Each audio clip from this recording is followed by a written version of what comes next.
From Creamer Media in Johannesburg, this is the Real Economy Report. Our top stories this week. We look at the first phase of the Rea Vaya bus rapid transit system. South Africa's largest iron ore producer outperforms the mining industry with an astounding set of financial results. And the world's largest platinum company, Anglo Platinum, currently has lots of debt. The first phase of Johannesburg's Rea Vaya bus rapid transit system is to start operations on August the 30th. It promises to set new standards for public transport. Irma Fenter went to see if this will truly be the case. France has one, Colombia has, even Australia has one. BRT systems are seen as the new answer to ever-increasing inner-city congestion and pollution. Now the people of Johannesburg will have the opportunity to step into their own homegrown BRT system on August 30th. Much has been said and written about the system, but what makes it different than other forms of public transport? When using a taxi, for example, commuters often have to wait for it to fill up before they can depart. Taxi drivers are also paid in relation to the number of trips they can manage in one day, often leading to speeding. The Metrobus system can easily become stuck in the same traffic jams that slow down private cars. Will the BRT just be more of the same? City of Johannesburg member for the Mayoral Committee for Transport, Rihanna Musaji, says it will most certainly break with public transport's notorious past in South Africa. She says it will be different in many respects. The city collects the fares and pays the bus operating company at a rate per kilometre that's agreed to in the negotiation process.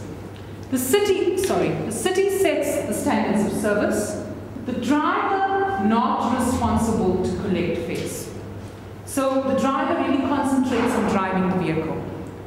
The bus company has no incentive to speed and increase the number of trips because the city says, please run the following number of trips for us today. Tomorrow we have an event, we want you to increase the number of trips. So the operating company is not spending time chasing passengers. It needs to focus on upping its level of service, its maintenance of buses, so that it can realize the maximum returns.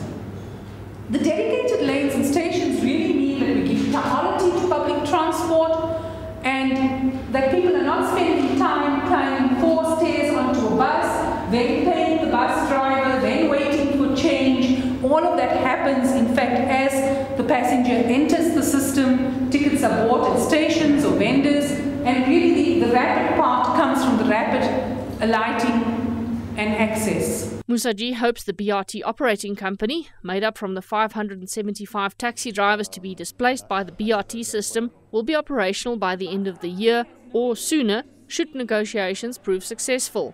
Phase 1A of the system will encompass 27 stations, 25.5 kilometers of road network and 143 buses running from Soweto to Alice Park. Musaji says the system will carry 70,000 passengers a day. After the break, Mining Weekly editor Martin Creamer asks Kumba CEO Chris Griffith about his success recipe, even while there is still economic fog obscuring market visibility.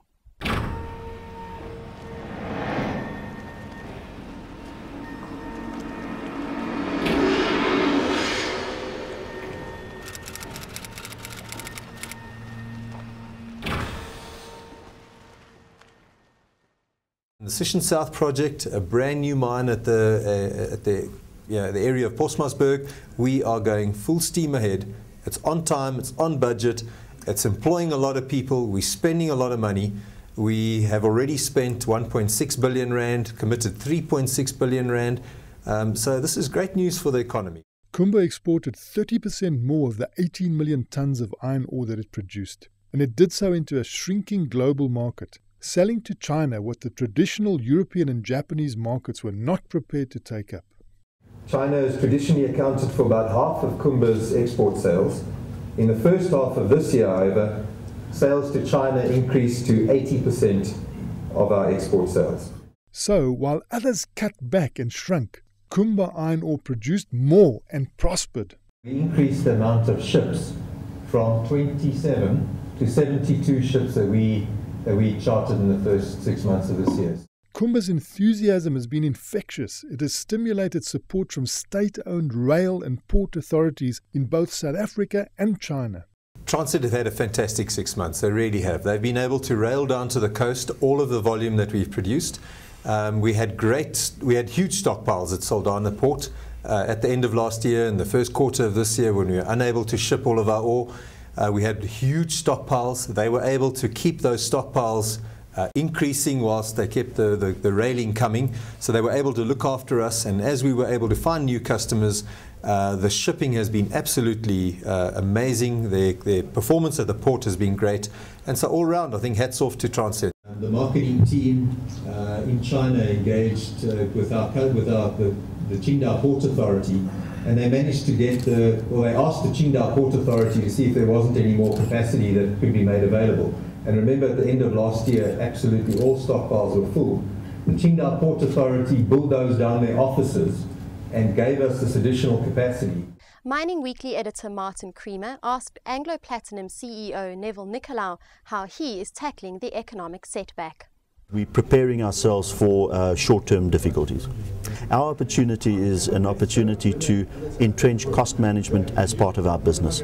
One day when the world recovers, and we know it will, everybody will benefit on the price side of the margin. We believe that we will have an added benefit on the cost side of the margin. Whatever is measured can be improved, and Anglo Plat has settled on a measure of productivity. But in South Africa, in our kinds of mining, we find that square meters per employee is a good measure for productivity. And we've looked at the history of this number, we've benchmarked ourselves to our own best practice, we've looked at what others in the industry are doing in regards to this number, and we've set ourselves a productivity improvement plan which is based on that number. When times are tough, flexibility is crucial, and Anglo Plat's big open pit mine is providing it. Mogalakwena is our large open pit mine. It's just that it's easier to do it on Mogalakwena than it is to do it on our deep underground mines. What we'd like to do, of course, is to increase our production from our very highly efficient mines and decrease our production from marginal or loss mines. That flexibility will allow Anglo Plat to supply more than the 2.4 million ounces that it has promised for 2009 should short-term demand suddenly arise. And now for a sneak preview of this week's Engineering News magazine. In our cover story, we attempt to discover what generating energy from sugar will mean for South Africa. We report that about 6 billion rand is needed to assist Mthatha in the Eastern Cape with its water supply and sanitation requirements. And read about Gulf Oil Marine South Africa concluding a multi-million rand black economic empowerment deal with prominent businessperson Mohammed Kaji. And in Mining Weekly this week, our cover focuses on how China's investment in resources is changing the Australian mining landscape. Former DA leader Tony Leon says that the South African government would not afford the cost of nationalising the country's mining sector. And we report that Central Rand Gold has successfully smelted and poured its first in-house gold bullion bar from its carbon-in-leach concentrate treatment plant. That's Creamer Media's Real Economy Report. Join us again next week for more news and insight into South Africa's real economy.